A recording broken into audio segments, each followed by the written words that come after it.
சிம்மராசி பெண்களுக்கெல்லாம் நான் சொல்லக்கூடிய விஷயம் என்னன்னா, திருமணத்தை ரொம்ப தாமதிக்க வேண்டாம் அப்படிங்கிறது தான். ஏன்னா, அவங்களுக்கு குரு அனுகிரகம் எப்பவுமே இருக்கு. அந்த திருமணத்துக்கான அமைப்பு அடிக்கடி வரக்கூடிய அமைப்பு சிம்மராசி பெண்களுக்கு தான் உண்டு. ஆனா, அத யூஸ் பண்ணுனாங்களா? அப்படிங்கிற விஷயம் தான் வந்து இதில கேள்விக்குறியே.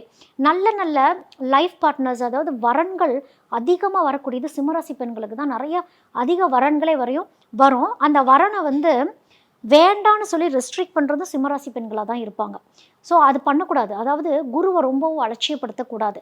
உங்களுக்கு திருமணம் அமையுது அப்படின்னா, அதை ஏத்துக்கணும். ஏன்னா, சிம்மராசி பெண்கள யாரு திருமணம் பண்ணனாலும் சரி, அந்த சிம்மராசி பெண்கள் தான் ஆளுமையா இருக்க போறீங்க.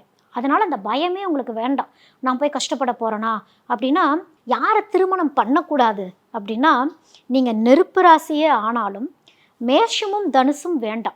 ஆனா, மேஷமும், தனுசு கிட்ட தான் உங்களுக்கு அட்ராக்ஷனே இருக்கும். எல்லாம் சொல்லுவாங்க, அதே நெருப்பு ராசி, நீர் ராசி அவங்களே திருமணம் பண்ணிக்கிட்டா நல்லா தானே இருக்கும் அப்படின்னா, இந்த நெருப்புலயே வேறுபாடுகள் அப்படிங்கிறது உண்டு.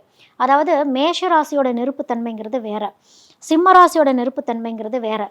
தனுசு ராசியோட நெருப்பு தன்மைங்கிறது வேற. இப்ப மேஷ ராசிலாம் வந்து குப்புன்னு எரியக்கூடியது. இப்போ சிம்ம ராசி அப்படின்னு பார்க்குறப்போ, நீங்கலாம் வந்து வெளிச்சம் கொடுக்கக்கூடிய ஒரு அமைப்புல இருக்கக்கூடியவங்க. தனுசு ராசி ஆண்கள் அப்படின்னு பார்க்குறப்போ, திரி மாரி. திரிய தூண்டி விட்டா மட்டுமே அந்த திரி எவ்வளோ எரியுமோ அவ்வளோதான் எரியும். அந்த மாரி ஒரு அமைப்புல இருக்கப்போ, இதோடைய அந்த டிகிரி லெவல் அப்படிங்கிறதுலாம் மாறும். அப்போ நீங்க மேஷ ராசிக்காரங்கள திருமணம் பண்ணிட்டீங்க. ஒரு மேஷ ராசி ஆண திருமணம் பண்ணிட்டீங்க அப்படின்னா, சிம்ம ராசிக்கு அடங்கவே மாட்டாங்க. பிரச்சனைகள், சண்டைகள், வாக்குவாதங்கள் அப்படிங்கிறது வந்துகிட்டே இருக்கும்.